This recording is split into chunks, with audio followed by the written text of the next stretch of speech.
So let me show you how to draw straight line graphs from the equations. So here's an equation, here's a straight line straight line graph it makes. Here's another equation, and here's a straight line graph that makes.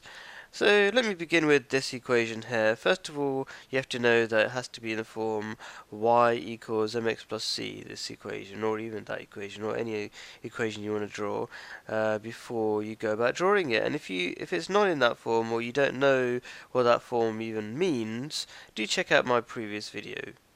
But assuming the equation is in the y equals mx plus c format, i.e. y equals something x plus some number format, you're safe to carry on. So, when you want to draw a straight line graph, the first thing you want to look out for is the y-intercept, which is the number at the end. In this case is 4, so that means it basically starts at 4. Or really, what it means is it crosses the y-axis at 4, but for drawing it, think about it like you're starting at 4, and then you do this thing in front of the x, which is the gradient or the steepness of the line.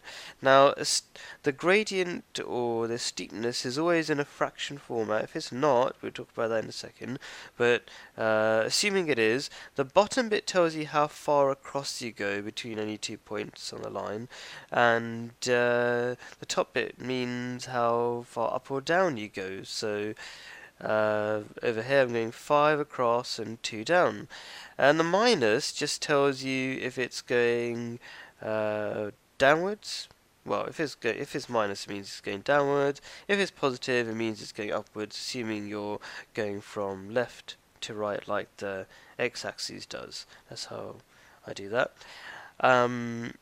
We could measure steepness in a different way. For example, that's positive 5 and that's 2 down, but you can think about it yourself. But the idea that it goes downwards for negative and upwards for positive is enough for now.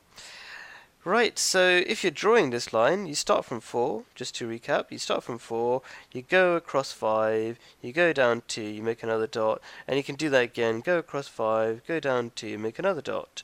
And then, when you're happy with having made enough dots in the same straight line, going backwards as well, going 2 up and 5 backwards like that, make another dot, and connect them all together, make a nice long line, and you draw on the line.